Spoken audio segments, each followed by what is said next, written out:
Assalamualaikum warahmatullahi wabarakatuh.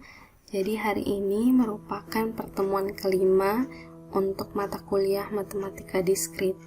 Nah, hari ini materi yang akan kita bahas adalah mengenai himpunan. Jadi outline kita hari ini ada beberapa, diantaranya pertama menyatakan himpunan, kemudian semesta pembicaraan, yang ketiga ada diagram Venn, kemudian kardinalitas, varian himpunan, dan yang terakhir adalah operasi himpunan. Keenam materi ini akan kita selesaikan pada hari ini. Sebagai pengantar mengenai himpunan, jadi himpunan atau biasa juga disebut sebagai set adalah kumpulan objek-objek yang berbeda. Jadi nanti penulisannya apabila terdapat objek atau anggota yang sama, maka dia bisa dituliskan hanya sekali. Nanti kita akan lihat contoh dari penulisan himpunan itu seperti apa. Kemudian objek yang ada di dalam himpunan itu adalah anggota, bisa juga disebut sebagai unsur atau elemen. Nah, untuk menyatakan himpunan ini ada beberapa cara. Di antaranya yang pertama ada yang namanya numerasi. Jadi numerasi ini merupakan suatu penyajian himpunan dengan menuliskan semua anggotanya di antara kurung kurawal. Nah, contohnya himpunan 4 bilangan asli pertama. Nah, apabila kita misalkan dia sebagai A, jadi untuk himpunan sendiri biasanya dia dituliskan atau dilambangkan dengan menggunakan huruf kapital. Kemudian A sama dengan, kemudian ada kurung kurawal dan semua anggotanya, karena di sini yang diminta adalah himpunan 4 bilangan asli pertama, maka yang dituliskan adalah 1, 2, 3, dan 4. Jadi semua anggotanya kita tuliskan di antara kurung kurawal, dan untuk setiap anggotanya dipisahkan dengan menggunakan tanda koma. Untuk contoh yang kedua, yaitu himpunan 100 buah bilangan asli yang pertama. Anggaplah kita misalkan dengan B. Nah, apabila kita mau menuliskan semua anggotanya dari 1 sampai dengan 100, tentu penulisannya akan jadi sangat panjang. Tapi itu bisa kita minimalisir dengan menggunakan titik 3. Titik 3 di sini itu maksudnya sampai. Jadi dituliskan B sama dengan 1, 2, kemudian adalah titik 3 sampai dengan 100. Kemudian yang ketiga ada himpunan bilangan bulat. Kenapa titik 3-nya ada di samping kiri dan kanan? Karena di sini tidak dituliskan batasan dari bilangan bulat negatifnya berapa dan bilangan bulat positifnya berapa. Jadi dia harus ada sampai dengan tak hingga, makanya dituliskan titik 3 di kedua ujungnya. Untuk contoh yang terakhir yaitu himpunan C. Ini merupakan salah satu contoh himpunan yang cukup kompleks karena di dalam himpunan juga terdapat himpunan yang lain. Lanjut untuk penyajian himpunan yang kedua, yaitu dengan menggunakan notasi. Nah, jadi dengan menggunakan notasi ini perlu diperhatikan bahwa syarat dari anggota untuk setiap himpunannya itu harus dituliskan. Contohnya adalah sebagai berikut. A adalah himpunan bilangan bulat positif yang lebih kecil dari 5. Jadi kita mengetahui bahwa terdapat sebuah himpunan A di mana anggotanya adalah bilangan bulat positif yang lebih kecil dari 5. Maka bisa dituliskan A sama dengan, kemudian ada kurung kurawal, kemudian X, di mana X adalah bilangan bulat positif lebih kecil dari 5. Jadi tanda garis di situ bisa dibaca di mana. Atau bisa juga dituliskan dengan lebih singkat seperti di bawahnya. bacanya masih tetap sama. Himpunan A sama dengan himpunan semua X, di mana X elemen P. Jadi simbol E di situ adalah elemen atau biasa juga disebut anggota. Kemudian P yang dimaksud di sini adalah bilangan bulat positif. Kemudian ada persyaratannya, X lebih kecil dari 5. Himpunan A ini apabila dituliskan dengan menggunakan konsep numerasi seperti sebelumnya, maka dituliskan A sama dengan 1, 2, 3, dan 4. Jadi semua anggotanya dituliskan. Jadi sama saja ya. Kemudian mengenai semesta pembicaraan. Jadi himpunan semesta atau semesta pembicaraan merupakan himpunan yang memuat semua anggota atau objek himpunan yang dibicarakan.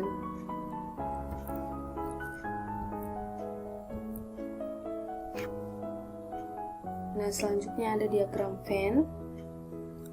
Jadi diagram Venn di sini merupakan salah satu penggambaran dari himpunan, biasanya digunakan untuk melihat hubungan dari beberapa himpunan yang ada. Diagram Venn dimulai dengan menggambarkan kotak seperti ini. Kemudian ada dituliskan U di sini adalah himpunan universal atau himpunan semesta. Jadi kalian boleh menggunakan simbol U atau S. Kemudian ada himpunan A dilambangkan atau digambarkan dengan menggunakan lingkaran. Begitu juga untuk himpunan B.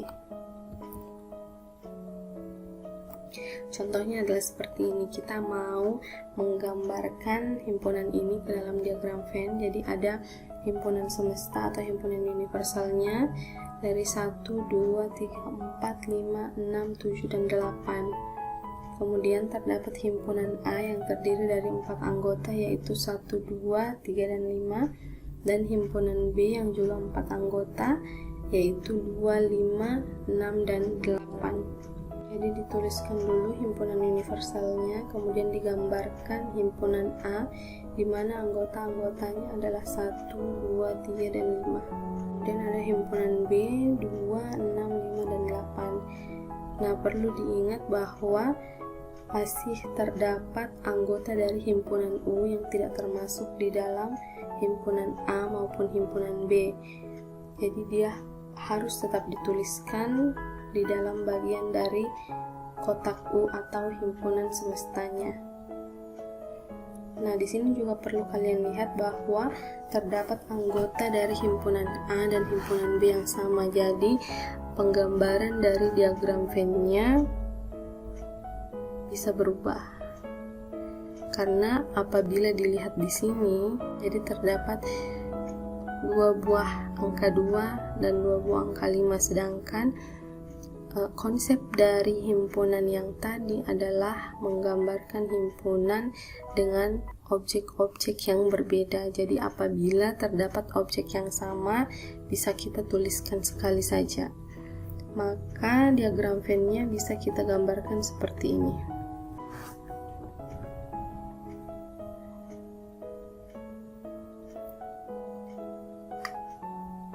Jadi himpunan A dan himpunan B saling beririsan satu sama lain dengan catatan bahwa yang ada di dalam irisan tersebut adalah yang memiliki nilai yang sama. Selanjutnya mengenai kardinalitas. Nah, kardinalitas sendiri menunjukkan jumlah anggota yang ada di dalam suatu himpunan. Dinotasikan sebagai NA atau terdapat garis seperti tanda mutlak A. Contohnya, B adalah himpunan semua X, di mana X merupakan bilangan prima yang lebih kecil dari 20. Jadi kita tuliskan semua yang lebih kecil dari 20. Jadi ada 2, 3, 5, 7, 11, 13, 17, dan 19. Maka kardinalitas dari B adalah 8 karena jumlah anggota dari himpunan B ini ada 8. Ini beberapa contoh mengenai kardinalitas, bisa dihitung sendiri. Jadi penentuan jumlah anggotanya atau penentuan kardinalitasnya bisa dihitung sendiri, kira-kira berapa anggota dari masing-masing himpunan T maupun himpunan A. Selanjutnya mengenai himpunan kosong. Jadi himpunan dengan kardinal 0 disebut juga sebagai himpunan kosong. Notasinya seperti itu, ada lingkaran kemudian garis, atau bisa juga dengan menggunakan tanda kurung kurawal yang tidak memiliki elemen apa-apa di dalamnya. Contohnya himpunan E adalah himpunan semua X, di mana X lebih kecil dari X, maka kardinalitas dari E adalah 0. Mengapa demikian? Karena tidak ada nilai yang nilainya lebih kecil dari nilai itu sendiri. Anggaplah kita ganti nilai X-nya jadi 2. Jadi 2 tidak mungkin lebih kecil dari 2. X tidak mungkin lebih kecil dari X, maka kardinalitasnya adalah 0. Sehingga dia disebut sebagai himpunan kosong. Selanjutnya mengenai varian dari himpunan, yang pertama ada himpunan bagian atau subset. Himpunan A dikatakan himpunan bagian dari B jika dan hanya jika setiap anggota dari A merupakan anggota dari B. Jadi dalam hal ini A dikatakan subset, sedangkan B dikatakan superset dari A. Bisa dilihat notasinya. Penggambaran diagram Venn-nya adalah seperti ini. Jadi bisa dilihat bahwa semua anggota dari A merupakan anggota dari B. Contohnya seperti ini. Terdapat dua himpunan, yaitu himpunan A dan himpunan B, di mana anggota dari himpunan A adalah 1, 2, dan 3, sedangkan anggota dari himpunan B adalah 1, 2, 3, 4, dan 5. Nah, bisa dilihat bahwa semua anggota dari himpunan A juga merupakan bagian dari himpunan B, sehingga dikatakan bahwa A merupakan subset dari B. Selanjutnya adalah himpunan yang sama. Himpunan yang sama di sini bisa dikatakan bahwa A sama dengan B jika dan hanya jika setiap anggota dari A merupakan anggota dari B, dan juga sebaliknya, setiap anggota dari B merupakan anggota dari A. Apabila terdapat anggota dari himpunan A yang bukan merupakan bagian dari B, begitu juga apabila ada anggota dari himpunan B yang bukan merupakan anggota dari himpunan A, maka bisa dikatakan bahwa kedua himpunan itu tidak sama. Notasinya ada di bawah. Ini bacanya A sama dengan B jika dan hanya jika A adalah subset dari B dan B adalah subset dari A. Artinya dia sama saja. Nah, contohnya seperti ini. Terdapat himpunan A yang anggotanya adalah 0 dan 1, sedangkan himpunan B adalah himpunan semua X, di mana X dikali X kurang 1 dia sama dengan 0. Nah, di sini perlu diingat bahwa untuk anggota dari himpunan B sendiri sama saja ada 0 dan 1. Nah, selanjutnya, jika himpunan A memiliki anggota 3, 5, 8, dan 5, dan B memiliki anggota 5, 3, dan 8, maka A bisa dikatakan sama dengan B. Karena sekali lagi perlu diingat bahwa suatu himpunan sebaiknya dituliskan anggotanya hanya sekali saja.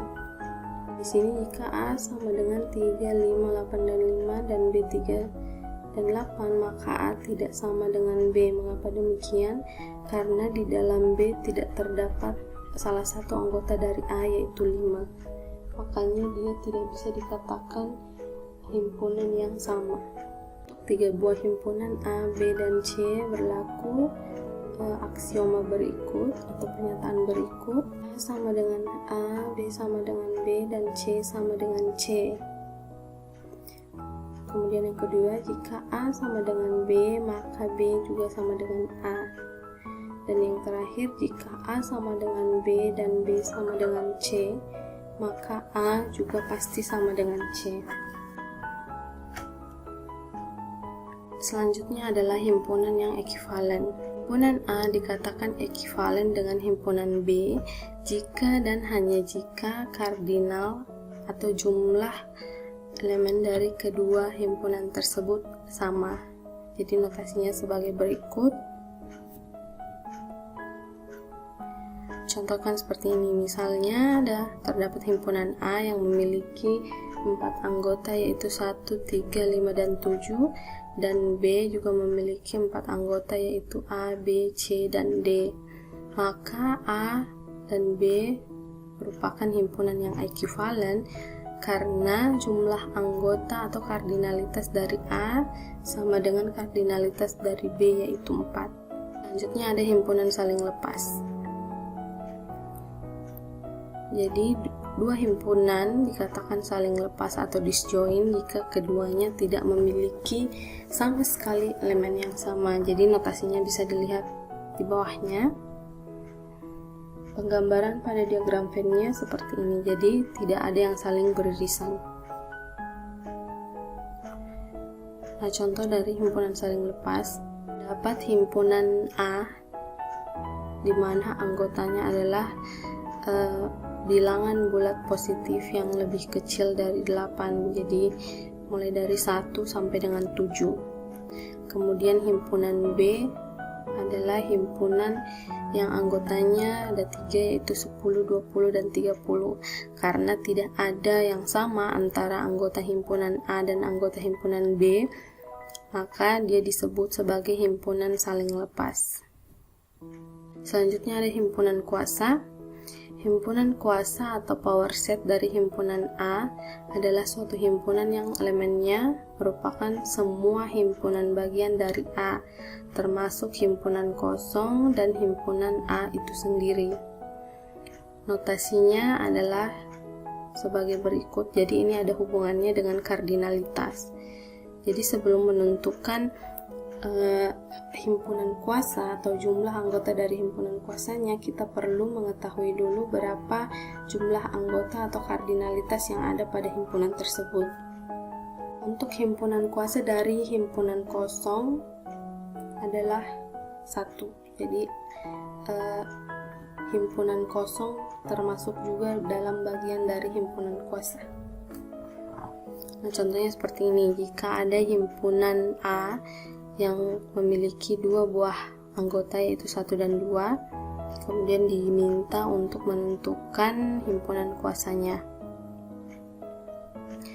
Jadi kita cari dulu kardinalitasnya. Jadi kardinalitasnya itu ada 2, sehingga bisa kita tentukan bahwa himpunan kuasanya adalah 2 pangkat 2 sama dengan 4.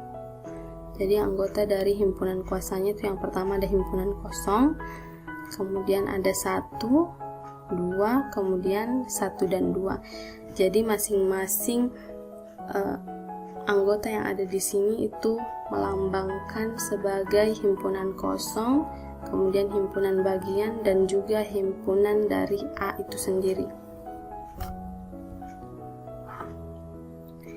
Lanjut mengenai operasi himpunan. Yang pertama mengenai irisan, dia dinotasikan seperti ini. Jadi yang perlu kalian lihat, yang dimaksud irisan di sini adalah gambar yang diarsir atau bagian yang diarsir, artinya memiliki anggota yang sama. Notasinya adalah sebagai berikut. Jadi A iris B sama dengan himpunan semua X di mana X anggota A dan X juga merupakan anggota B. Jadi terdapat anggota yang sama. Contohnya seperti ini. Himpunan A terdapat 2, 4, 6, 8, dan 10, sedangkan himpunan B terdapat 4, 10, 14, dan 18. Kemudian perlu diingat bahwa untuk irisan dia terdapat di A dan juga terdapat di B. Maka A iris B sama dengan 4 dan 10. Kemudian contoh yang kedua, jika A sama dengan 3, 5, dan 9 dan B sama dengan min 2 dan 6, maka A iris B sama dengan himpunan kosong, artinya tidak ada, karena tidak ada anggota yang sama. Dengan kata lain, A dan B merupakan himpunan saling lepas. Selanjutnya adalah gabungan. Jadi untuk gabungan itu sendiri dinotasikan sebagai berikut. Jadi A gabung B sama dengan himpunan semua X di mana X adalah anggota dari A atau X adalah anggota dari B. Jadi anggota dari A dan anggota dari B itu kedua-duanya digabungkan. Contohnya, jika A elemennya ada 2, 5, dan 8 dan B elemennya ada 7, 5, dan 22, maka A gabung B sama dengan 2, 5, 7, 8, dan 22. Jadi semua elemennya digabungkan, dan apabila terdapat elemen yang sama, contohnya di sini ada 5, itu cukup dituliskan sekali saja. Nah, selanjutnya adalah komplement. Komplement ini masih ada kaitannya dengan dasar logika, jadi bisa disebut sebagai negasi. Jadi komplement A adalah semua yang termasuk ke dalam himpunan universal atau himpunan semestanya tetapi bukan merupakan anggota dari A. Ini contohnya, terdapat himpunan universal 1, 2, 3, 4, 5 sampai dengan 10, sedangkan terdapat himpunan A yang merupakan himpunan bilangan bulat positif yang lebih kecil dari 8. Untuk menentukan nilai A-nya, jadi kita hanya perlu melihat yang tidak termasuk ke dalam A tetapi masih bagian dari himpunan universal, yaitu 8, 9, dan 10. Contoh yang kedua untuk komplement.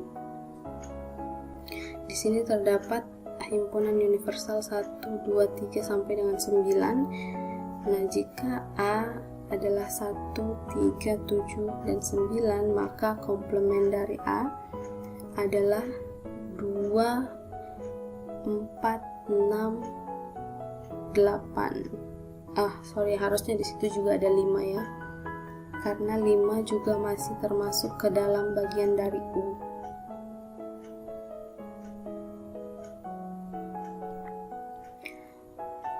Selanjutnya ada selisih. Dinotasikan seperti ini. Jadi A selisih B sama dengan himpunan semua X di mana X anggota dari A dan X bukan anggota dari B, atau bisa disimbolkan A irisan dengan komplement B. Jika A adalah himpunan yang anggotanya 1 sampai dengan 10, sedangkan B adalah himpunan yang anggotanya 2, 4, 6, 8, dan 10. Ketika dikurangkan, jadi A dikurang B, maka hasilnya adalah 1, 3, 5, 7, dan 9. Artinya terdapat di A tetapi tidak ada di B.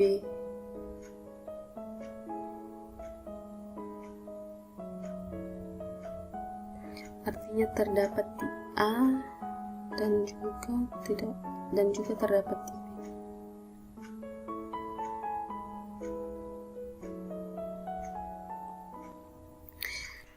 Jadi ini untuk contoh selisih. Misal kita punya himpunan A yang anggotanya dari 1 sampai dengan 10, kemudian himpunan B yang anggotanya ada 5, yaitu 2, 4, 6, 8, 10. Apabila kita ingin mencari A selisih B, maka yang perlu kita perhatikan adalah semua anggota A yang tidak terdapat di B. Begitu juga sebaliknya, apabila yang ingin kita cari adalah B selisih A, maka yang diperhatikan adalah semua anggota B yang tidak terdapat di A. Dalam hal ini, karena semua anggota B ada di A, maka hasilnya adalah himpunan kosong. Contoh yang kedua, misalnya ada 1, 3, 5, kemudian dikurang dengan himpunan 1, 2, dan 3. Hasil dari selisihnya adalah 5. Kenapa? Karena 1 terdapat di kedua-dua himpunan, 3 juga terdapat di kedua-dua himpunan, sedangkan 5 tidak terdapat di himpunan selanjutnya. Kenapa 2 tidak termasuk di sini? Karena perlu diingat yang diperkurangkan atau yang diselisihkan adalah A dikurang B. Jadi A kurang B itu tidak sama dengan B kurang A. Nah, apabila yang dicari selisihnya adalah 1, 2, 3 dikurang 1, 3, 5, maka hasilnya adalah 2. Kenapa? Karena di sini 1 juga terdapat 1 yang ada di bagian B, kemudian 2 tidak ada, 3 ada. Jadi yang tidak ada di situ hanya ada 2, maka itu adalah hasil selisihnya. Terakhir adalah beda setangkup. Notasinya seperti ini. Jadi untuk beda setangkup kita perlu memahami dulu mengenai proses gabungan dan juga selisih. Jadi dicontohkan di sini, jika A sama dengan 2, 4, dan 6, kemudian B sama dengan 2, 3, dan 5, maka A beda setangkup B sama dengan 3, 4, 5, dan 6. Dari mana datangnya 3, 4, 5, dan 6 ini? Jadi kita cari dulu yang pertama A selisih B. Jadi untuk A selisih B itu hasilnya adalah 4 dan 6. Kemudian untuk B selisih A itu hasilnya adalah 3 dan juga 5. Kemudian keduanya digabungkan sehingga hasilnya 3, 4, 5, dan 6. Oke, cukup sekian untuk materi hari ini. Terima kasih. Assalamualaikum warahmatullahi wabarakatuh.